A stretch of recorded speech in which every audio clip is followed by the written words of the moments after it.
the Smart Cashback. Plus, you get your choice of a £125 gift card.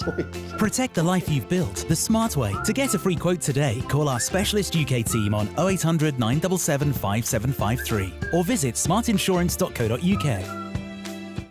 Those weeks that he came in, with the 3 weeks that I could be his little girl again, nothing I can do will repay Marie Curie for doing that for me. The amazing gift that they gave me was I was there at his last breath. He was there for my first. I will give everything back that I can to the hospice that gave me so much. Give better end-of-life care to all. Get your free will guide today. From interesting tech startups to industry-leading companies, politics, sports, culture, curry, cricket. Oh, there's so much to talk about. Like me, if you too thrive on interesting conversations, this is a show you cannot miss. Watch this space to know more about all matters and all people that make Britain what it is today. Out of Britain, with me, Radhika Iyer.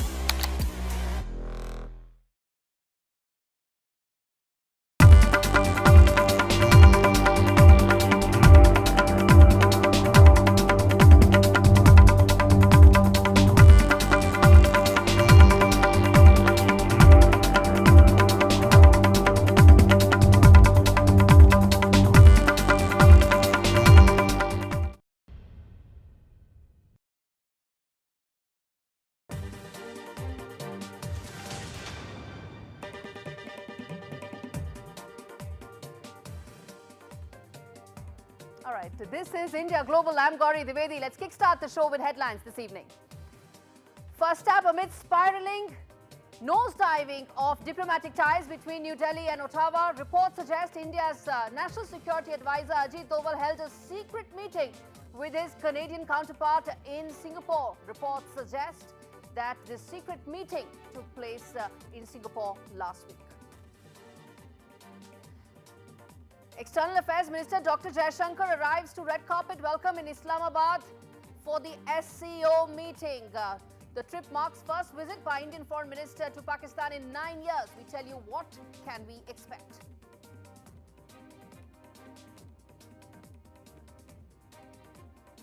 Meanwhile, over in Africa, as part of the first leg of the historic three-nation tour, President Draupadi Murmu calls for deeper economic cooperation between India and Algeria.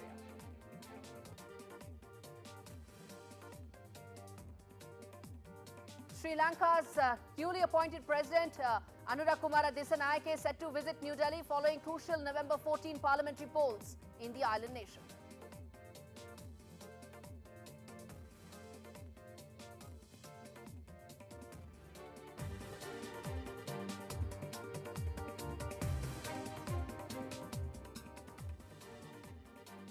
All right, escalation of the tensions one has seen in the last 24 hours between Canada and India. Both sides have recalled, in fact, India recalled its envoy and then dismissed 6 high-ranking officials of Canada in India, starting with the acting High Commissioner. But what happens next? 24 hours have passed since then. Now, what could be the future trajectory of the Indian-Canadian ties is the key question we are asking. What happens to the trade dynamics between the two countries? What happens to the very deep people-to-people connect that exists between India and Canada? Remember, Indian students account for 40% of the international students that are in Canada. Highest, over 4 lakh right now, are studying there. When it comes to immigration numbers, India accounts for one of the highest in terms of citizens or people looking to migrate to Canada. In fact, the total number of people from Indian origin has crossed 1 million in Canada. Such deep ties exist on a people-to-people basis, but in the wake of very significant, deep nosediving of relations that started with Canada, what lies ahead is our big question on India Global. We're going to put 4 key questions, but let's also get in our experts this evening to talk more about what can we expect in terms of the relationship between the two countries. But first up, listen in to this important soundbite. Canada fully respects the sovereignty and territorial integrity of India. We expect the Indian government to do the same for Canada.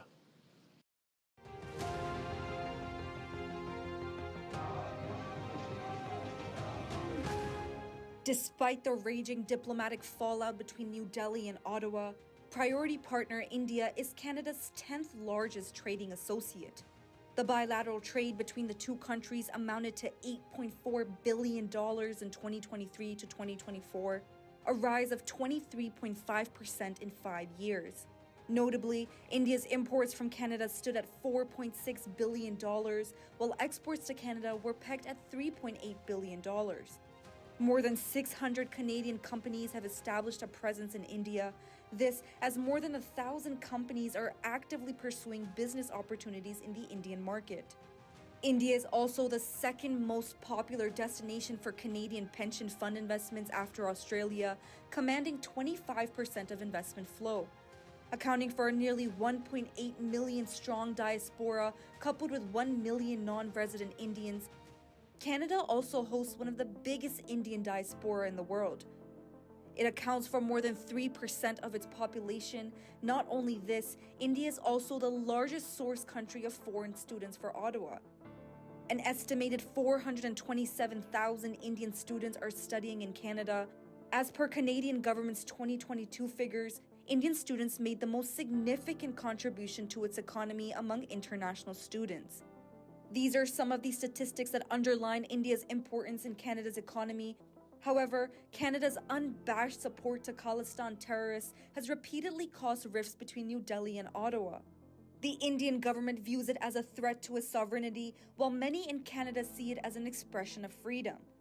As the world watches on, only time will tell if the diplomatic fallout between the countries has far-reaching consequences on trade relations, and more importantly, the nearly 3 million strong Indian diaspora in Canada. With Arjun Samar Mahendran, Samya Afsar for NDTV World. Okay, I'm going to come to Sudhir Devre and Swasti Rao in just a bit, but I want to put the context clear for our viewers. You heard the report that tells you in terms of the kind of people-to-people ties that India and Canada have, the amount of students who wish to study there. A lot of foreign universities rest on Indian students and their ability to go and study there. And as many as 4 to 5 universities are said to see their finances get deeply impacted. But there's another trade aspect to it, and I want to put that out for our viewers very clearly. The India-Canada trade ties are about $4 billion.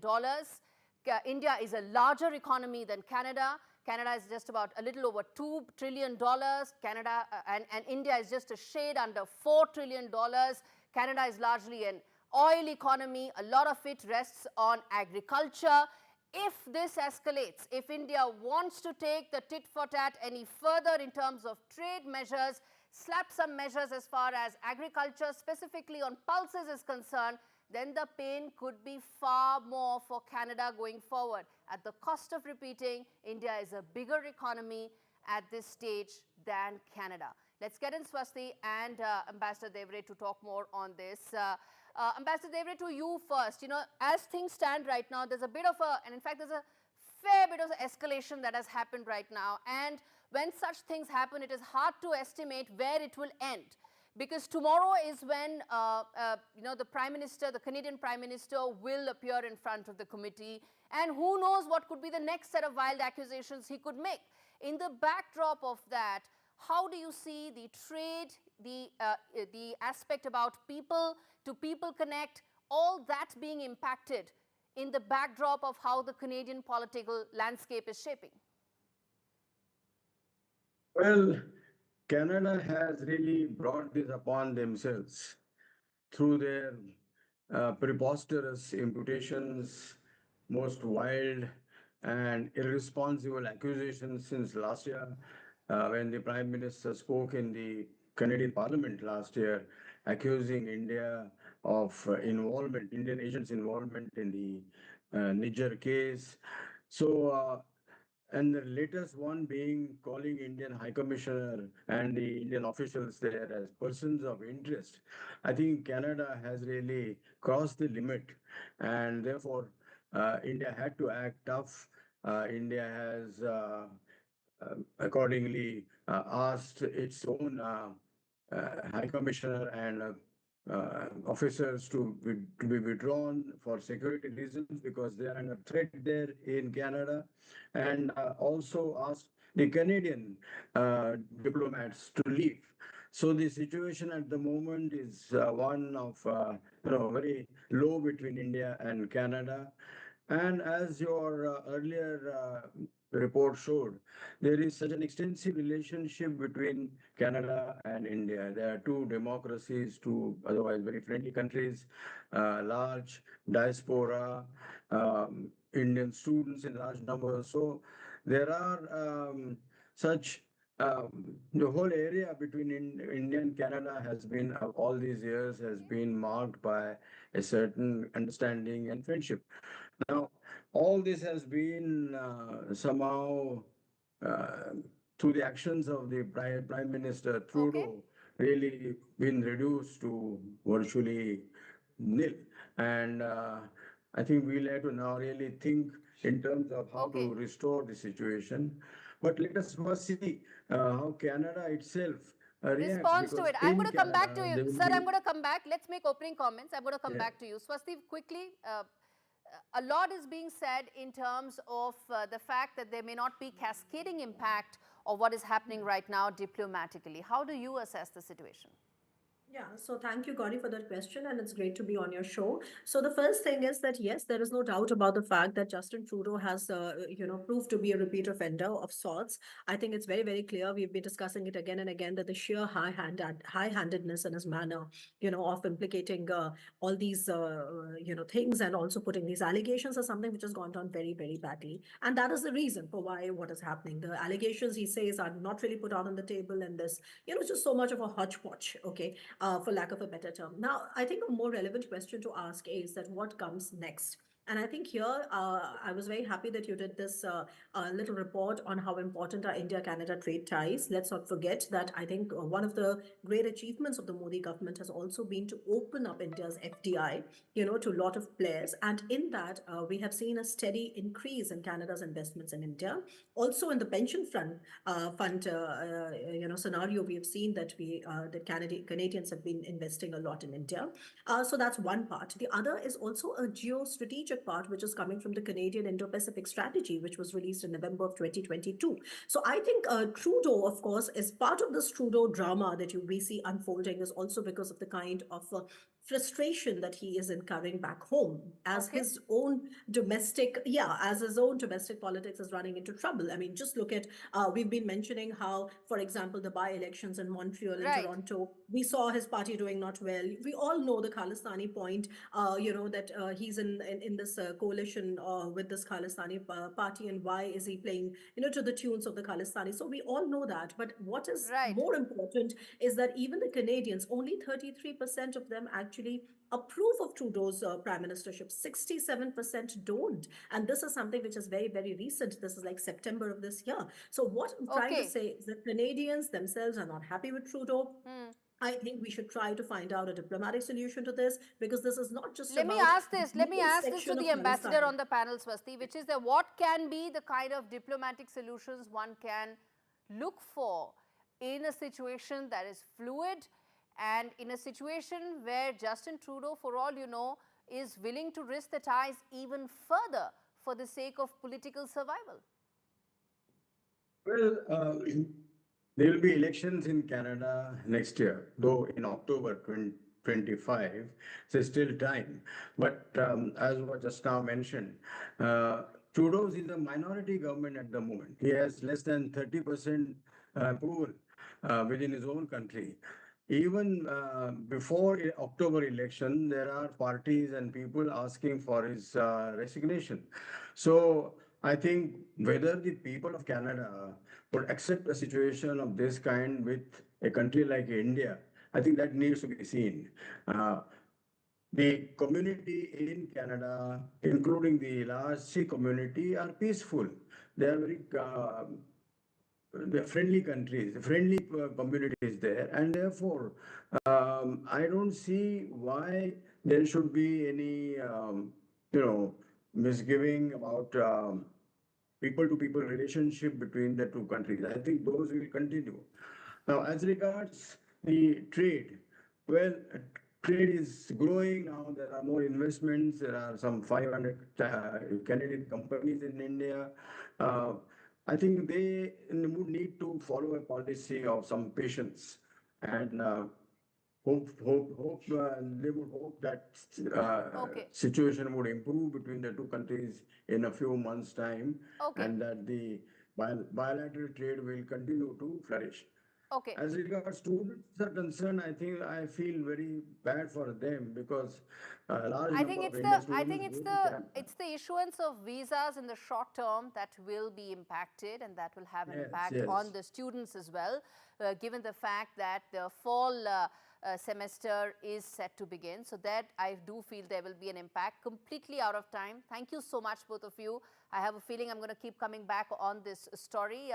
As we slip into a break, let me just tell our viewers that India runs a trade deficit against Canada, and I for one believe that trade deficit gives leverage like none other, and I think that's a leverage that would probably come handy if things continue to go southward from here. On that note, we slip into a break. We come back on the other side, talk more about SCO. Dr. Jaishankar is now in Islamabad. What can possibly happen in the next 24 hours till he's there? We come back and talk more. Stay with us.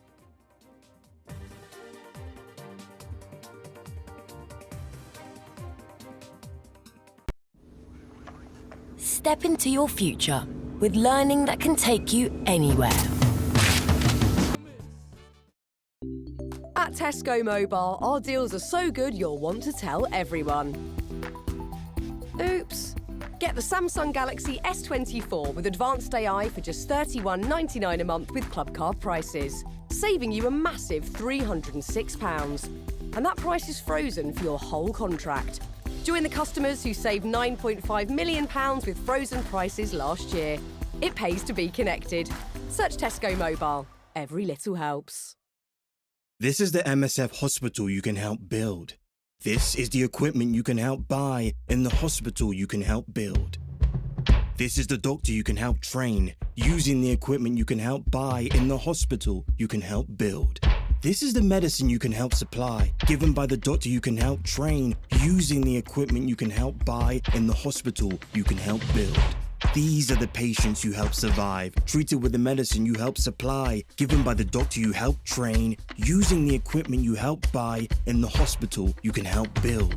These are the lives you help rebuild, the patients you help survive, treated with the medicine you help supply, given by the doctor you help train, using the equipment you help buy in the hospital you can help build. This is help that lasts. With regular donations, you help us provide long-term medical care. Please donate £10 a month by searching MSF Now. That's MSF Now. Hello, Derek. Wow, your garden will look fantastic. Hi, Rose. Fancy bumping into you, a rose in a garden centre. How are you? Just back from a funeral, actually. Oh, dear. Yes, but it was a lovely service. And her over-50s plan helped pay for it. I've got a couple of those. Really? I wouldn't know where to start. Life cover can be complicated, can't it? That's why I chose Sun Life. Their roots go back over 200 years and they pay every claim. Ah, Sun Life. It's affordable too. Mine are just a few pounds a month. That's good. Easy to arrange? Yes, and they guarantee to accept you. Oh, have you got their number? I have. They're ever so friendly and straightforward. Help protect your family with the UK's most popular over-50s plan. Get a guaranteed cash payout and get a free welcome gift card. Call 0800 50 55 50 or search Sun Life Plan today.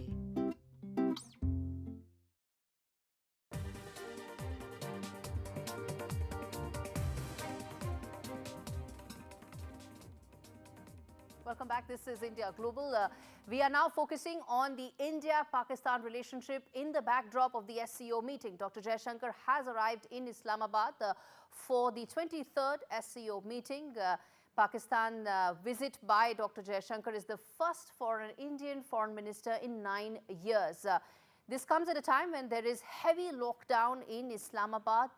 Over 10,000 security personnel have been deployed and there is shadow of terror attacks that have taken place in Pakistan that also is now playing a role as far as the SCO meeting is concerned. Terrorism could be one of the key issues that may be discussed at this meeting. What all could be the other aspects and what could be on the agenda? Take a look at this report.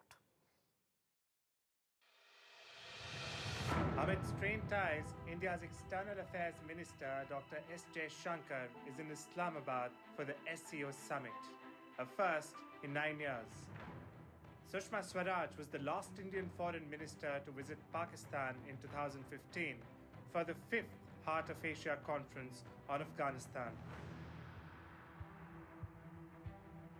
But a lot has changed since then, with talks frozen and no room for bilateral discussions.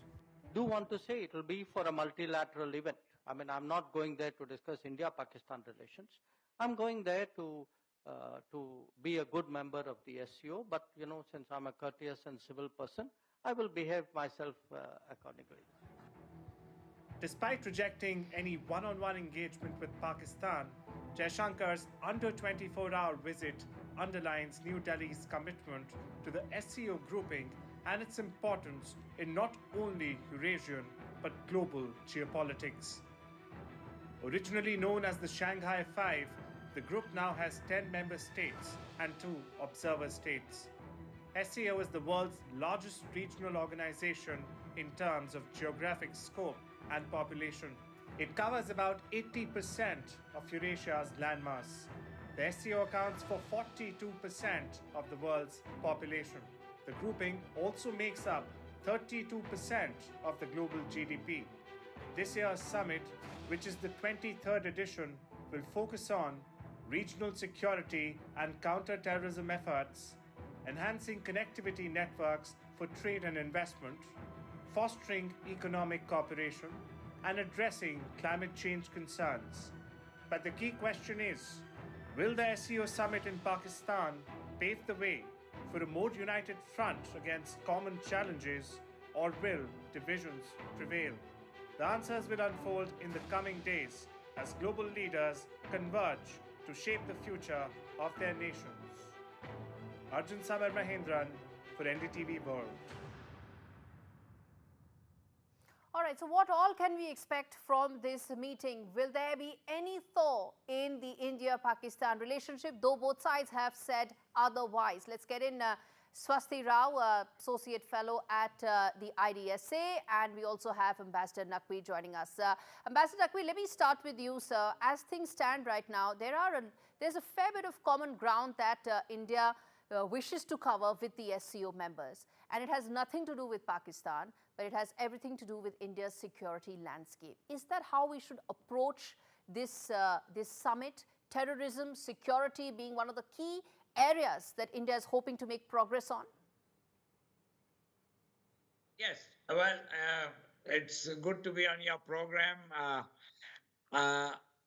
The SCO has 3 principal objectives when it was created way back as Shanghai 5 in 1995, and later on in 2001, it was made the SCO, Shanghai Cooperation Organization. Its objectives are combating terrorism, extremism, and separatism. Now, these are concerns of the member states, especially Central Asian states, and of India and Pakistan as well. Unlike what is generally perceived in India, Pakistan is a victim of terrorism, and Pakistan has combated terrorism with a big military offensive.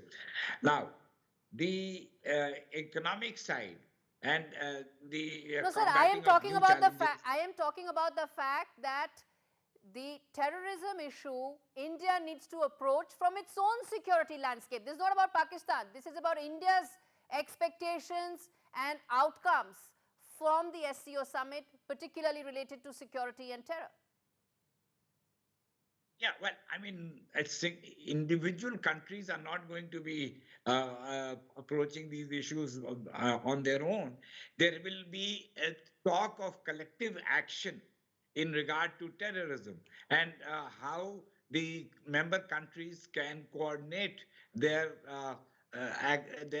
approach to dealing with terrorism and with combating terrorism. So India does have its probably security concerns. So does Pakistan, and so do the other countries. So all this will come up, and I think one of the important things is that there should be collective action in combating terrorism. No country should allow its soil to be used for militant terror. groups. And these, absolutely, sir.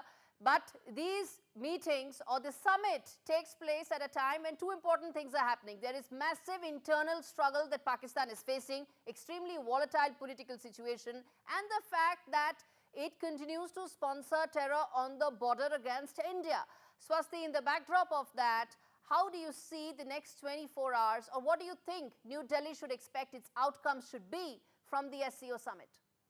Sure. Thank you, Gaurie. I do not expect any significant outcomes of the summit, and for the simple reason being that, if you look carefully at SCO is not really an economic organization. SCO, at the end of the day, it is more to do with security. If you look at why it was put in place in the first place, it was put in place after the 9/11 attacks, right? And if you look at the heart of what SCO is all about, there is something called an SCO RADS, which is the Regional Anti-Terrorist Structure. And this Regional Anti-Terrorist Structure, if you go into the details of how this is created, what kind of an organizational, legal, regulatory framework does it have, you will see that all the capacity building mechanisms, joint annual anti-terrorist exercises, cooperation between competent bodies, anti-terrorist structures, all of these are supposed to exist, but then there is a reality bite, which is how does India do it with Pakistan? Okay, I'm running out of time. For the simple reason you said that. That Pakistan, sponsors terror. So I think, in terms of what should we expect, I think I'm not expecting much out of it. Okay. We are there. 30 seconds each to both of you. Okay. Time is of essence here. The question is that there is no bilateral, but as of now, there's no pull aside either. But do you think there could be something unscripted, unstructured that may take place there? Ambassador Naqvi, 30 seconds, please. I think it would be a good idea if both sides could get together and talk about bilateral matters, but it has not been provided for in the script, and I don't think that there would be any such meeting. And I think the Pakistani internal situation that you mentioned is not one of concern. I mean, Pakistan has a thriving democracy that has been that the government has come to office after elections in February this year. So okay. So let's agree to disagree on Pakistan's democracy and democratic credentials, sir. I disagree, but that's what democracy is all about.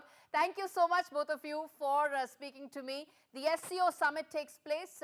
We will know tomorrow, this time, as to whether or not it yielded any more than expected outcomes. But that is a wrap on this edition of India Global. Thanks so much for watching.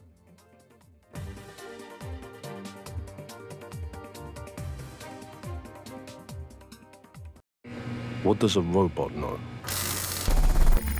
about love? How to translate that leap inside the human heart into something we can see and hold. The fingerprints we leave behind show how determined we are to give the world a piece of ourselves. Essie. This is an important message for people living with diabetes, from people living with diabetes. When I was experiencing the symptoms of diabetes, I didn't know what was going on. You go on the internet and it's full of horror stories. You don't know where to begin and you don't know what to believe. I didn't understand about carbs, I didn't understand about blood glucose levels. I was scared and I was worried. I didn't understand diabetes full stop. That's why the support I get as a Diabetes UK member is so important. You can become a Diabetes UK member too. To join us now, just call 0800 144 5406 and become a member today for just £3 a month. When you do, you'll receive a practical guide specific to your type of diabetes and a copy of Balance magazine 4 times a year. Balance is filled with news and inspiring real-life stories from members just like you. And you'll receive regular emails and vital updates that will help you feel informed and supported. Plus, you'll help support research that could lead to better treatments for all types of diabetes. Membership makes life better because you're not alone anymore. Call 0800 144 5406 or go online to become a Diabetes UK member for just £3 a month, because membership can help you learn to live better with diabetes. Some people think life slows down in your 50s, but I've got a few rounds left to go. And I don't want my lot to have to worry about funeral costs. Let them spend their money on nicer things. So I decided to learn more about over 50s life insurance from Cover Today. Cover Today are the only over 50s life insurer with no waiting period, unlike other insurers who could make you wait up to 2 years for full cover. With Cover Today, you're fully covered from day one, and you're covered for the whole of your life. Plus, unlike other things in life, the price never goes up. Go online or talk to their friendly UK team in just one phone call. Cover Today are the only over 50s life insurer with no waiting period and no annoying trips to the doctors either. Plus, you get your choice of a £125 gift card. Now I'm with Cover Today, I can get on with something much more interesting. To find out more about Cover Today, call our friendly UK team on 0800 380 0060 or visit covertoday.co.uk. This is NDTV, and you're watching NDTV 24/7. Maharashtra polls on November 20th. That's the big announcement today. We'll get you all that more and more in this bulletin. But first, the headlines. Maharashtra polls on the 20th of November. Counting of votes for both Maharashtra and Jharkhand on the 23rd of November. Jharkhand votes on the 13th of November and also 20th of November in two phases. Cops make fourth arrest in Baba Siddiqui's murder case from UP. Cops have established link to Salman Khan's house firing case. Baba Siddiqui murder probe. Cops have also found a bag with a gun. External Affairs Minister Jaishankar arrives in Pakistan for the important SCO Summit.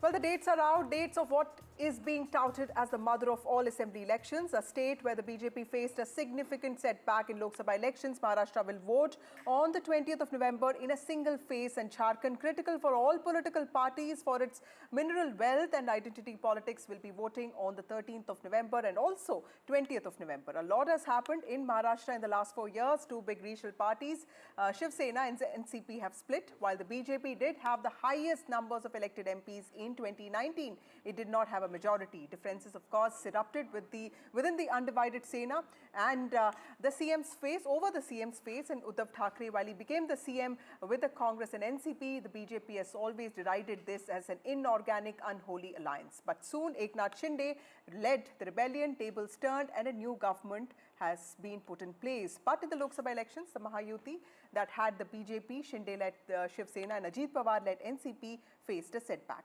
But Haryana elections have undoubtedly emboldened the predictions when it comes to BJP's claims of being the most popular political party that it was in 2014. Shiv Sena MP Milind Deora joins us for a quick chat. Thank you, Mr. Deora, for speaking to NDTV. The poll dates are out. How confident are you, sir, about the Mahayuti's win, considering what happened in Haryana? Well, I'm confident. I'm never overconfident. That's my nature.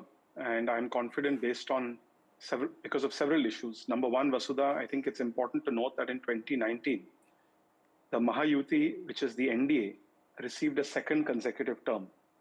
Unfortunately, a political disruption took place where, because Mr. Uddhav Thackeray was not given the chief minister post, he joined hands with the Congress, and that led to a severe political disruption in Maharashtra, which hasn't happened since 99 when Sharad Pawar ji left the Congress party. Since then, you are right that there have been all kinds of changes to Maharashtra's politics. But what really matters is in the last 2 years, and I say this as a Mumbaikar, as a Maharashtran, a born and raised Mumbaikar, the kind of work that has happened in the last 2 years, whether it's for the rural people, whether it's for people in urban areas, whether it's for infrastructure, whether it's to bring Maharashtra back to being the #1 foreign direct investment state in the country, has been unprecedented. And the Chief Minister's leadership, his style of working, his accessibility, his his work schedule, grueling work schedule, in my opinion, is an X factor in this Maharashtra elections, and it's going to play a critical role in bringing Mahayuti back to power. Certainly, Haryana winning a hat trick, the first time in Haryana's history, has in some ways given the NDA a boost. But I still believe that the alliance is not overconfident. The alliance is confident, right, based on the work that has happened in the last few years. Mr. Deora, when it comes to Mr. Shinde as the Chief Minister, there's no doubt that he was also the best performer when it came to Lok Sabha elections within the Mahayuti. Has that also put your party in a better position when it comes to negotiations on seat sharing with the BJP and also the NCP? And who's going to be the CM, sir? See, I'll tell you one thing about Mr. Shinde. He's truly a man who calls himself, he says, I'm CM, but I'm not the Chief Minister. For me, and he's truly someone who operates like a karyakarta. I've been going to the Chief Minister's bungalow called Varsha and Malabar Hill maybe since childhood, and seen many Chief Ministers living in Varsha. I've never seen Varsha this open for the public. He's not someone who's interested in the Chief Minister's chair. He's interested genuinely in serving people, meeting people. He gets a high from interacting with people, people coming to see him, going before the people, not scared to do that. So I think it's very clear that the alliance will go into the elections under his leadership, which clearly means that if this alliance comes to power, it will obviously be him who will be Chief Minister. But this is something which is not for a studio debate. This is something which will happen and be discussed internally. But what's very interesting is that until a few months ago, until before the Lok Sabha elections, Uddhav Thackeray ji was very clear that he's the Chief Ministerial candidate. After the Lok Sabha elections, things changed. After Haryana elections, things changed again. And now there's not just confusion, but in fact, there's a big question mark as to who will be the Chief Minister. If they come to power, will it be from someone from the NCP Sharad Pawar group? Will it be someone from the Uddhav Thackeray group? Will it be someone in Congress? So here there is complete clarity. There is no ambiguity as to who we are projecting as the Chief Minister face going into the polls. And that's a very critical development. Right. Mr. Deora, also in the last few days, we have seen many incidents such as Baba Siddiqui's murder or the rape of minors in Badlapur and a couple of other instances which have also led to these allegations and a feeling that the law and order situation in Mumbai has taken a hit. Will that also not affect your party's prospects? Look, people are free to politicize these incidents. I, in fact, welcome the politicization of these incidents. I wouldn't say don't politicize it because we have a counter question and answer to if the law and order situation in Maharashtra is so bad, why is it that Mumbai has not seen a terror attack for the last 10 years, which was the norm from 2004 to 2014? I myself was an MP at the time and many a times had to petition the government of Maharashtra and the government of India.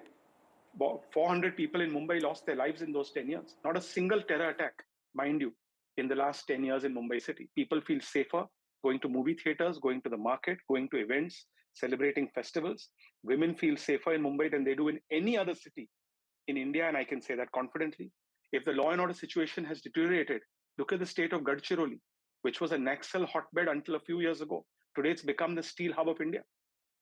Today, recently, a Bhumi Pujan, a foundation laying ceremony was done by a large steel company in Gadchiroli, which will provide jobs to 7,000 local youth. In fact, there is a huge correlation between the deteriorating law and order situation in Maharashtra during the MVA government and Maharashtra losing its #1 position as the state that attracted the most amount of foreign direct investment. In fact, Maharashtra has traditionally been the #1 state to attract FDI in India. It fell to #2 during MVA. One of the reasons for that was because the Chief Minister at the time was openly giving a clean chit to a rogue police officer who was going and planting bombs outside the homes of industrialists, trying to extort money from them. And that led to a flight of capital, not just among large industrialists, but even among small traders who felt that if this can happen to large industrialists, what would be happening to us? Right. There was blatant extortion happening in Maharashtra. So I think it's very unfair for the opposition to make a claim that their law and order situation was better than this situation. This is a government which takes law and order very, very seriously. Yes, if an incident has happened in Badlapur where a janitor of a school was found molesting young children.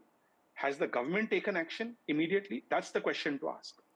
Okay. If today there is a person, a leader of a political party who has been assassinated, is the government taking action? Is the police moving swiftly to find out who are the culprits, working across the state with different law enforcement agencies in India and in different states? That's happening. Okay. It's very unfair to call the Mumbai police, Mumbai police, I can tell you, is unarguably India's most professional police force. Okay. So I welcome the politicization of this, because when someone criticizes this government for a law and order failure, they must answer why did the chief minister of the time say that rogue police officer who was found extorting money from industrialists, why did the chief minister at the time make a statement on the floor of the assembly that please don't compare him to Osama bin Laden? Okay, Mr. In fact, Trudeau, I personally that's very believe he's worse than interesting, Osama bin Laden. But I need to also ask you this. What is your answer to the opposition when it's raising questions on these last-minute decisions that the MBA government has been taking, be it, the Diwali bonus for BMC workers or constitutional status to SC Commission, and also the most important thing, doing away with toll charges in Mumbai. Opposition has said that the timing of this shows that all these decisions are politically motivated. Now, in India, where you have elections every 6 to 12 months, every decision a government takes, whether it's a state government or the central government, one can criticize it for being politically motivated. So I guess that's a separate issue, which is why we need to examine the one nation, one election concept. But all of these are issues which, in fact, some of these are issues which the opposition was talking about. It's just that this government had the guts and the conviction and the political will to implement them. In fact, giving some kind of a stimulus package to women of this state and of this country is not something new that other political parties have not talked about.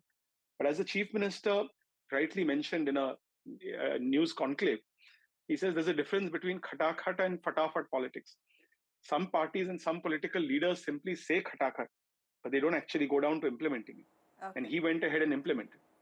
So I think there's a huge difference, firstly, and I say this as a fiscal conservative myself. There's a huge difference in announcing freebies like free power, free water, which you can argue is some form of Dwivedi, versus giving a stimulus